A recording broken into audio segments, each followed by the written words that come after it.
These files were never meant to be public, but someone reopened them. This is the Dark Bureau. Pipelines are the hidden veins of modern civilization, vast and silent, propelling energy across continents. They represent both technological triumph and geopolitical vulnerability. Few recognize how easily these arteries can be throttled, not through war's spectacle, but through acts as quiet as a switch flipped in the dark or a digital command triggered halfway across the globe. Energy systems carefully calibrated for stability are always perched on the edge of uncertainty. These systems span borders and regulatory regimes, bridging private interest with public necessity, sewn together by contracts as much as by steel. Yet what the public experiences as seamless reliability is, beneath the surface, the outcome of invisible tug-of-war, policy against profit, security against convenience, nations vying for advantage, and shadowy actors probing for weakness. When disaster strikes, the first assumption is often technical failure, a fractured weld, a misaligned valve. But in the rarest and most devastating cases, the destruction is intentional, engineered for maximal disruption at minimal visibility. The deliberate targeting of infrastructure can upend not just energy supplies, but the delicate web of confidence that sustains modern societies. In such moments, disruption ripples through markets, ministries, and homes alike, while those charged with protection scramble to discern whether they're facing an accident or the opening gambit in a campaign of coercion. Nowhere is this dynamic more apparent than in the underwater silence of the Baltic Sea, where, in September 2022, the world's attention was seized by a sudden, violent rupture. Seismic arrays recorded crisp, unnatural tremors. The words "suspected pipeline sabotage" splashed across headlines around the globe. Western leadership shifted instantly into crisis mode, balancing urgent investigation with careful messaging to avoid panic. Satellite images began pulling in unusual maritime traffic. European ministries issued statements oscillating between confidence and confusion. Overnight, what seemed an abstraction, energy as a tool of statecraft, became immediate, urgent reality. The incident forced a confrontation with questions usually left to classified briefings. Who would benefit from such sabotage? Was this the work of a state? Or something harder to define, a hybrid threat enabled by digital blurring and legal ambiguity, difficult to trace and harder to deter? Behind the flurry of public statements, investigative teams worked overtime, piecing together data from sonar logs, open-source intelligence, and cooperative defence networks. Initial findings pointed to a carefully calibrated plot. Vessels with obscured registries, crewed by transient operators with no public trace, manoeuvred in shipping corridors weeks prior to detonation. Equipment was positioned with foreknowledge of survey schedules and patrol routes.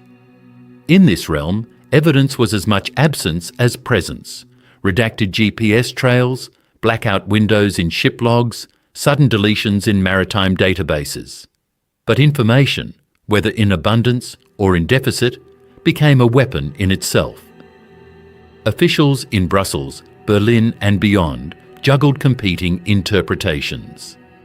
Early claims of responsibility were swiftly drowned beneath waves of deliberate ambiguity. Within parliamentary inquiries, political actors advanced rival theories. Was this the hand of a known adversary exploiting old hostilities, or an opportunistic network masked by jurisdictional fog? Public and classified versions of the same timeline never fully reconciled, the discord a function of diplomatic necessity and institutional inertia. As new rounds of data were released, always lagging and always incomplete, the zone of certainty seemed only to shrink. Indeterminate truths became policy tools, fuel for strategic delay, plausible deniability, and, in certain quarters, a pretext for preparing countermoves. Scrutiny soon shifted from the immediate technical attack to the broader structure sustaining or failing to sustain European energy security. Pipeline routes cross multiple sovereign territories and open seas. Their oversight fractures across a patchwork of multinational agencies, private consortia, and cross-licensing agreements. Ownership is fragmented, registered in neutral states or shell companies, structured for profit and protection from liability. Regulatory agencies asked to police these labyrinthine arrangements contend with resource limits and shifting mandates. Security protocols, robust on paper, often blur at the intersection of private and public responsibility. In moments of crisis, these seams become apparent, and adversaries, state or otherwise, exploit every opportunity presented by divided oversight and ambiguous chains of command. The immediate aftermath of the sabotage saw an unprecedented surge of institutional activity. Law enforcement rushed to inspect related infrastructure, compressors, hubs, and satellite feeds. National navies deployed to monitor undersea assets, their patrols shadowed by private security craft and, in some cases, unidentified vessels. Intelligence sharing compacts, dormant since the last major incident, were hastily reactivated. The European Union convened expert panels to evaluate not just the incident, but its broader regulatory implications. Proposals emerged to impose tighter vetting of ship registries, enhance satellite monitoring, and harmonise standards for energy asset protection. Yet reform arrived alongside obstruction. Journalists seeking official records found access barricaded, technical data swept under national security exceptions, sources silenced by surreptitious legal threats. The very opacity that enabled the attack now protected its authors from discovery. Investigators confronted a puzzle with three distinct but overlapping elements: the physical mechanics of the explosion, the digital and legal hybridization of the operation, and the institutional maze through which all analysis had to pass. On the seabed, forensic teams deployed drones to catalogue blast radii, track displaced pipeline segments, and map chemical traces consistent with military-grade demolition. Their findings suggested deliberate placement, using methods designed both to destroy and to confound attribution. Above water, cyber teams scoured digital traces, corrupted AIS signals, spoofed registry documents, network breaches targeting maintenance contractor databases. When data was finally correlated, another troubling picture emerged. Evidence suggested multiple planning cells, each operating within tightly compartmentalised silos, coordinating only through anonymised intermediaries and encrypted transactions. This was sabotage optimised for the 21st century, crossing boundaries both physical and institutional, always just out of reach of clear accountability. At the heart of the investigation lay the exploitation of institutional grey zones. Key maritime assets were leased through small logistics firms, ultimately owned by complex chains leading to tax havens. Offshore accounts funneled operational funds, routed through a nest of shell companies designed for rapid dissolution. Procurement records, subpoenaed weeks later, had already been systematically tampered with. Supplier names expunged, asset movements misreported, temporary employees erased from payroll registries once their window of utility closed. As forensic analysts closed in on promising leads, their efforts were frustrated by the international patchwork of investigative powers. Legal authorities found crucial evidence withheld by foreign partners shielding domestic interests. Overlapping jurisdiction became a shield for all actors concerned, whether by negligence or design. Institutional response was swift, yet fundamentally reactive. NATO and regional defence partners escalated surveillance across North Sea and Baltic pipeline corridors, deploying drones and undersea sensors, and launching joint exercises with a focus on critical infrastructure defence. The European Commission called extraordinary sessions on regulatory harmonisation, pledging fast-track investments in resilience and redundancy. national governments scrambled to update emergency doctrines, implement stricter port controls, and tighten due diligence on maintenance contractors. Insurance organisations re-evaluated risk, recalibrating coverage policies and raising premiums for at-risk infrastructure. However, each new policy exposed systemic limitations. Legacy IT systems resistant to integration, information sharing stymied by privacy laws, and political pushback against perceived encroachment on national sovereignty. Consequences rippled far beyond repair yards and ministry boardrooms.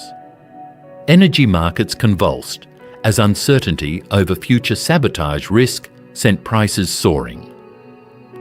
Households across Europe, already strained by volatility, faced higher heating and electricity bills. Industrial contracts written under assumptions of geopolitical calm had to be renegotiated in the shadow of crisis.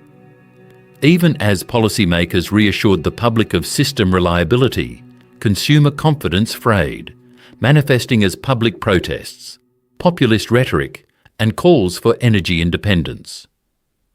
Opposition parties and civil society actors demanded transparency and accountability, pushing for both short-term solutions and long-term strategic overhauls.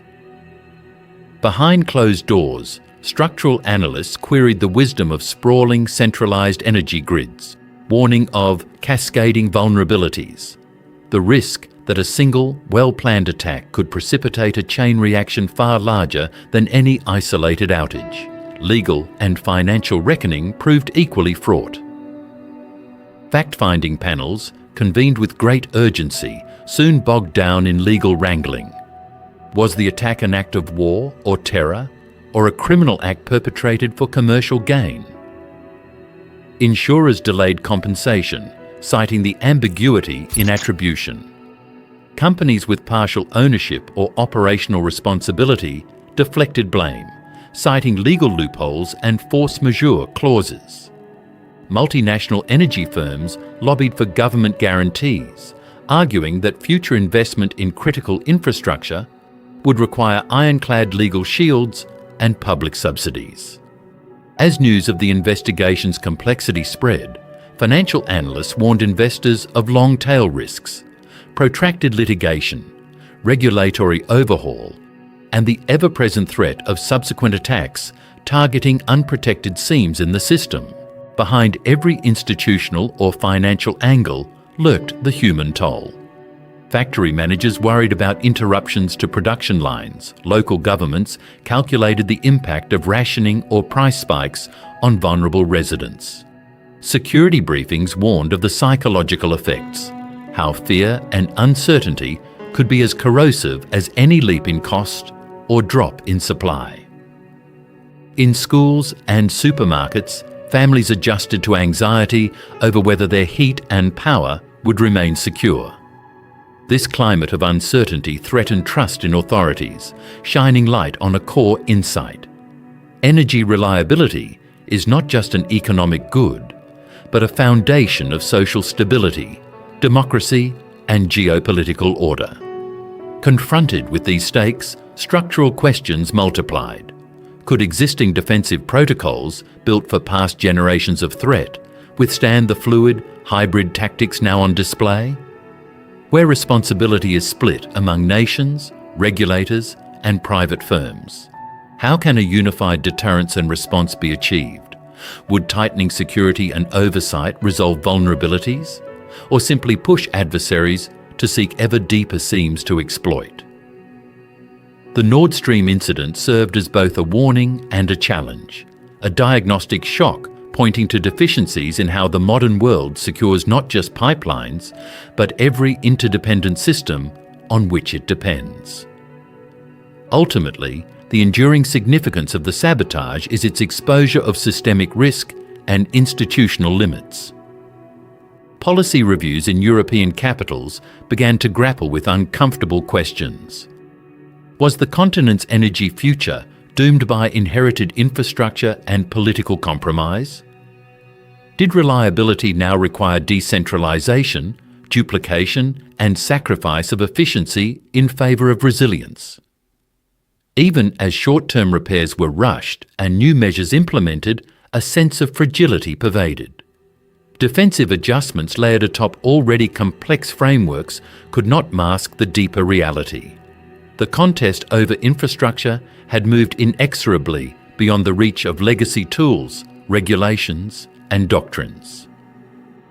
In this series, we pursue the Nord Stream investigation from the perspective of forensic teams documenting damage on the seabed, analysts mapping logistical movements and financial flows through labyrinthine corporate structures, lawmakers confronting the limits of current laws, and institutionally outpaced regulators debating the future shape of Europe's energy landscape.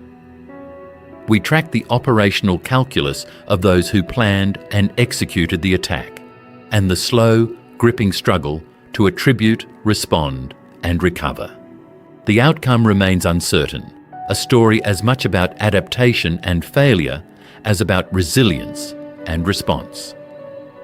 What remains clear is that the future of modern society will be shaped not in the open, but in the shadowed margins where security, commerce, and politics collide, and where every threat tests the boundaries of what we believe to be secure.